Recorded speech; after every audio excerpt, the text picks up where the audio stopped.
زخم پہ زخم کھا کے نکلے ہیں ہاں مگر مسکرا کے نکلے ہیں. پارلیمنٹ میں ایک دن ہم لوگ آواز لگا رہے تھے آپ کے مدعوں پر سرکار کی آنکھ سے آنکھ ملا کر کے.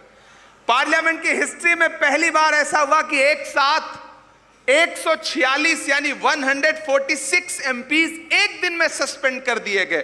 سواگت ہے دوستو آپ سبھی کا دیہات کی آواز میں آپ کے ساتھ محمد ارشاد سنیں گے. دوستو عمران پرتاپ گڑھی کی ایک شاندار نظم. اس سے پہلے بتا دوں آج کا انسان اپنے دکھ سے اتنا دکھی نہیں ہے جتنا دوسروں کے سکھ سے دکھی ہے. آئیے سنتے ہیں عمران پرتاپ گڑھی کی نظم. تو آپ سے گزارش ہے ویڈیو کو لائک کیجیے اور چینل کو ضرور سبسکرائب کیجیے. پہنچوں گا شامل ہوئیے, مجھے ایک بار زوردار تالی بجا کر کے حکم دیجیے کہ زخم پہ زخم کھا کے نکلے ہیں ہاں مگر مسکرا کے نکلے ہیں. پارلیمنٹ میں ایک دن ہم لوگ آواز لگا رہے تھے آپ کے مدعوں پر سرکار کی آنکھ سے آنکھ ملا کر کے. پارلیمنٹ کی ہسٹری میں پہلی بار ایسا ہوا کہ ایک ساتھ 146 یعنی 146 MPs ایک دن میں سسپینڈ کر دیے گئے. میں بھی ان میں شامل تھا. جب میں باہر نکلا تو میڈیا کے ساتھیوں نے کہا سسپینڈ ہو گئے. میں نے کہا ہو گیا. بولے مزہ آیا؟ طنز کیا انہوں نے. تو ہم نے کہا کہ اگر آج ہم سسپینڈ نہ ہوئے ہوتے تو ہمیں لگتا کہ ہمارا نام بہادروں میں نہیں بلکہ بزدلوں میں لکھا جا رہا ہے. بولے آپ شاعر ہیں, شاعری کی زبان میں بتائیے. میں نے شاعری کی زبان میں بتانے کی کوشش کی ہے, مجھے دعائیں دینا. کہ زخم پہ زخم کھا کے نکلے ہیں ہاں مگر مسکرا کے نکلے ہیں.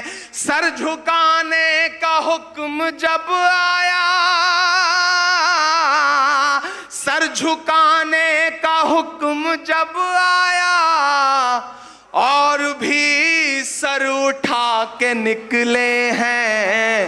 نعرہ حق لگا کے نکلے ہیں, نعرہ حق لگا کے نکلے ہیں. کہ ہم پہ پتھر اچھالنے والے تیرا شیشے کا گھر نہیں لگتا. ہم پہ پتھر اچھالنے والے تیرا شیشے کا گھر نہیں لگتا. وہ جو مسند پہ ہیں سمجھ جائیں, وہ جو مسند پہ ہیں سمجھ جائیں. ہم کو ظالم سے ڈر نہیں لگتا, ہم کو ظالم سے ڈر نہیں لگتا. جھوٹ کے حاکموں کے چہرے پر, جھوٹ کے حاکموں کے چہرے پر آئینہ ہم دکھا کے نکلے ہیں. نعرہ حق لگا کے نکلے ہیں, نعرہ حق لگا کے نکلے ہیں. اور میسور والوں, میں نے سنا ہے یہ زمین وہ زمین ہے جہاں پہ کہی گئی کوئی بھی بات بہت دور تک جاتی ہے, اس کا اثر بہت دور تک ہوتا ہے. دعاؤں میں اثر پیدا ہوتا ہے جو زمین اچھی ہوتی ہے اس زمین پر. میں مصرع پڑھ رہا ہوں کہ ہر ستم کا جواب آئے گا, دیکھنا انقلاب آئے گا. تیار رہنا میسور والوں کہ ہر ستم کا جواب آئے گا, دیکھنا انقلاب آئے گا. اچھے دن کا کیے تھے جو وعدہ, کوئی ہاتھ خاموش نہیں رہے گا اگلے مصرے پہ, کہ اچھے دن کا کیے تھے جو وعدہ ان کا دن بھی خراب آئے. اب آئیے دوستو ندائی ممبر و محراب کتاب سے سنتے ہیں عجیب نکتہ. مفسرین نے یہاں بڑا عجیب نکتہ لکھا ہے جس میں ہمارے لیے عبرت کا بڑا سامان ہے. فرماتے ہیں سابقہ انبیاء کرام علیہ السلام کے جو واقعات قرآن کریم میں مذکور ہیں، ان سے پتہ چلتا ہے کہ عام طور پر وہ سب سے پہلے ایمان ہی کی دعوت دیا کرتے تھے، اور ایمان سے پہلے دوسرے معاملات اور اعمال پر توجہ نہیں دی جاتی تھی۔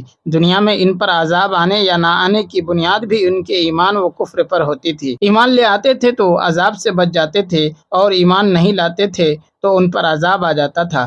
مگر صرف 2 قومیں ایسی ہیں جن پر عذاب نازل ہونے میں کفر کے ساتھ ساتھ ان کے اعمال خبیثہ کو بھی دخل رہا ہے۔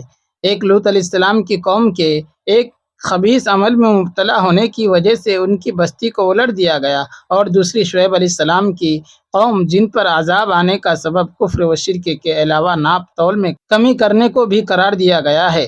اس سے معلوم ہوا کہ یہ دونوں کام اللہ تعالیٰ کے نزدیک سب گناہوں سے زیادہ مبغوض اور شدید ہیں۔ بظاہر وجہ یہ ہے کہ یہ دونوں کام ایسے ہیں کہ پوری نسل انسانی کو ان سے شدید نقصان پہنچتا ہے، اور پورے عالم میں اس سے فساد عظیم پھیلتا ہے۔ جس طرح حضرت شعیب علیہ السلام کی ناپ تول میں گڑبڑ کے جرم میں مبتلا تھی، اسی طرح حضور اکرم صلی اللہ علیہ وسلم جب ہجرت کے بعد مدینہ طیبہ تشریف لائے تو اہل مدینہ بھی اسی جرم میں مبتلا تھے۔ چنانچہ حضرت عبداللہ بن عباس رضی اللہ عنہ کی روایت ہے کہ رسول اللہ صلی اللہ علیہ وسلم کے مدینہ طیبہ پہنچنے کے بعد سب سے پہلے جو سورت نازل ہوئی وہ سورہ مطففین تھی، جس میں ایسے لوگوں کو سخت وعید سنائی گئی۔ فرمایا گیا، بڑی خرابی ہے ناپ تول میں کمی کرنے والوں کی، جب لوگوں سے اپنا حق ناپ کر لیں تو پورا لیں، اور جب ان کو ناپ کر یا تول کر دیں تو گھٹا دیں۔ کیا ان لوگوں کو اس کا یقین نہیں کہ وہ ایک بڑے سخت دن میں زندہ کر کے اٹھائے جائیں گے، جس دن تمام آدمی رب العالمین کے سامنے کھڑے ہوں گے؟ حضرت شعیب علیہ السلام کی قوم تو سمجھانے بجھانے کے باوجود گڑبڑ سے باز نہیں آئی تھی، لیکن اہل مدینہ اس صورت کے نازل ہونے کے بعد اس رسم بد سے باز آ گئے، اور ایسے باز آئے کہ آج تک اہل مدینہ ناپ تول پورا کرنے میں معروف و مشہور ہیں۔ خوف خدا کا نتیجہ، اور یہ اصل میں نتیجہ تھا دلوں میں خوف کے پیدا ہو جانے کا، کیونکہ انسان کے پیش نظر اگر صرف ملکی قانون ہو یا کسی مادی اور ظاہری طاقت اور گرفت کا خوف ہو تو وہ اپنے جرم کے لیے ایسا طریقہ اختیار کر لیتا ہے کہ قانون کی نظر سے بچ جائے۔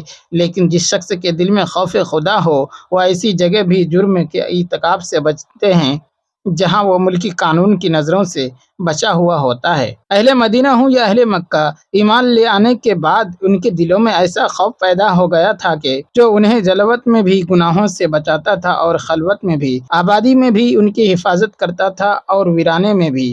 حضرت عبداللہ بن عمر رضی اللہ عنہ کا ایک واقعہ اسد الغابہ میں لکھا ہے کہ ایک دن وہ چلتے پھرتے مدینہ منورہ کی اطراف میں نکل آئے۔ وہاں ایک چرواہے کو دیکھا جو بکریاں چرا رہا تھا۔